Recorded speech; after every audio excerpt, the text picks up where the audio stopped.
Olá, eu sou o professor Robson Ferreira, engenheiro civil.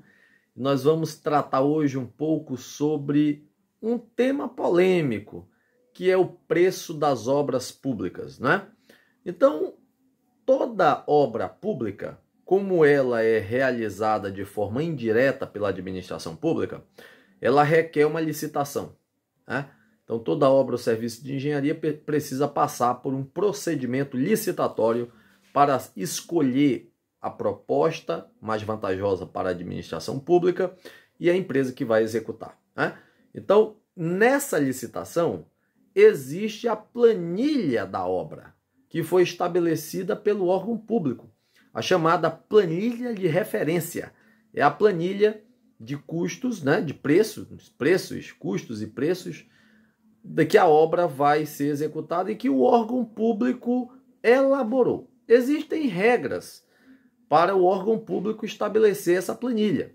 No âmbito federal, por exemplo, existe o Decreto 7983 do ano de 2013, que dispõe sobre todos os procedimentos e regras que a administração pública deve utilizar para elaborar a planilha de referência que vai ser colocada em licitação das obras, por exemplo, de obras e serviços de engenharia.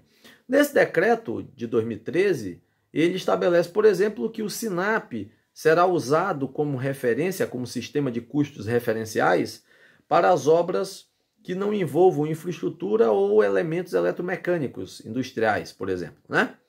E estabelece também que o SICRO, o SINAP é da Caixa Econômica, o SICRO do DENIT, será o sistema de custos de referência para as obras que são de infraestrutura, né?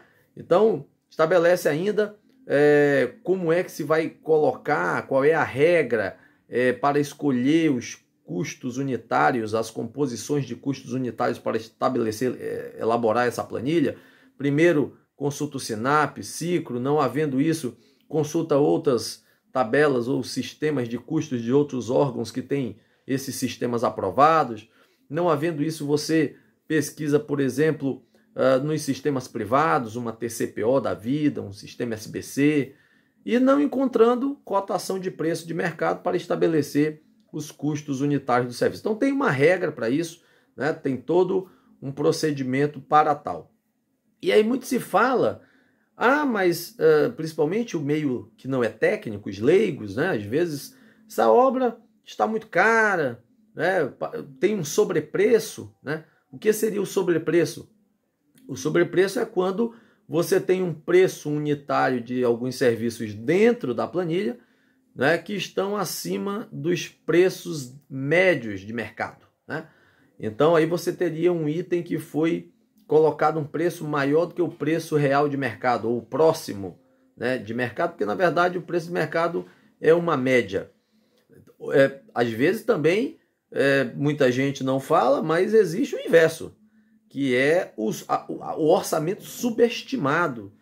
O órgão público, né, por ter feito um orçamento deficiente, não ter incluído todos os itens que são necessários para o processo de produção de uma obra, esqueceu de alguns itens, né, e isso criou uma planilha deficitária, quer dizer, uma planilha que vai ficar com itens a menos do que aqueles que serão realizados. Então a obra está subestimada, com preço menor do que ela deveria. Então existe uma situação ou outra, e são vários fatores que nós podemos verificar aqui, podemos tratar aqui para que isso aconteça. Ou o sobrepreço, ou o preço subestimado, né? Mas nós também não podemos esquecer que contratar com a administração pública envolve riscos. E é natural que o privado, o ente privado, as empresas privadas, elas transfiram este risco para os seus preços. Afinal de contas, a administração pública pode, por algum motivo, atrasar pagamentos, né? Isso cria um descompasso no fluxo de caixa das empresas e, no final, acaba diminuindo a lucratividade do empreendimento, né?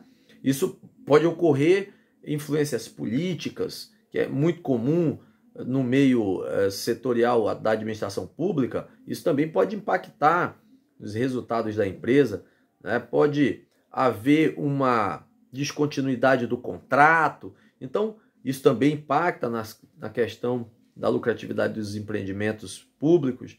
Então, a iniciativa privada tende a transferir isso como risco para os seus preços. Os preços são naturalmente maiores, né? Se fosse comparar com o mercado puramente privado, a relação privada entre contratante e contratado, né? Então, isso é uma característica da administração pública.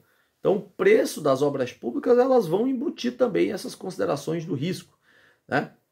E aí eu volto, por exemplo, à questão do preço subestimado. É necessário que os órgãos públicos tenham servidores profissionais, empregados públicos, enfim, capacitados para fazer esse trabalho, né, fazendo isso de forma correta, elaborando planilhas dentro dos aspectos da engenharia de custos, dos conceitos, dos procedimentos, conhecimento de mercado, porque não adianta só olhar o projeto para fazer um orçamento, existem outros fatores como o local da obra, as características do ambiente, isso é muito comum, isso impacta, por exemplo, na questão logística para atendimento da obra, isso gera custos, a questão dos custos indiretos, canteiro de obra, né, imobilização, enfim, a administração pública precisa levar em consideração tudo isso, todos esses fatores que influenciam no processo de produção de uma obra.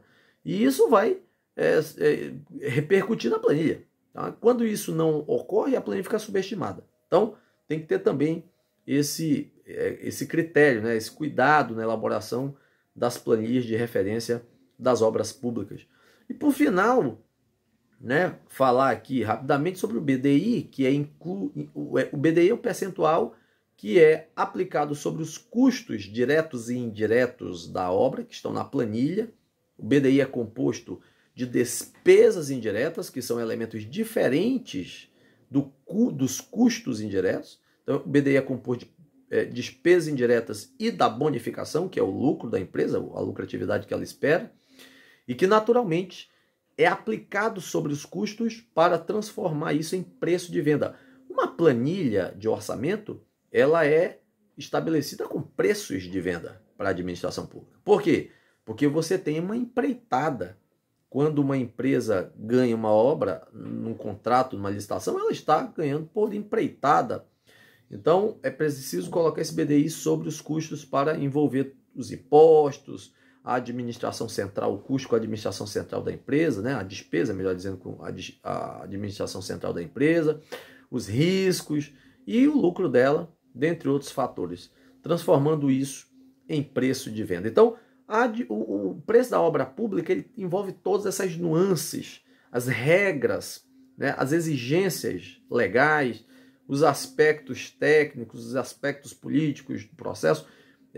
Isso tudo influenciam os riscos na determinação do preço de venda na construção civil. Um tema bastante vasto, né? Voltarei a esse tema em publicações futuras, né? Temos muita coisa para falar sobre ele. E se você gostou, deixa aí seu like, né? Ativa a notificação. Nossa página aqui, né, do professor engenheiro Robson Ferreira, sempre está abordando esse material sobre licitações, sobre planejamento, sobre custos, enfim, que é a minha especialidade profissional. Se você gostou, então, nos acompanhe. Um abraço.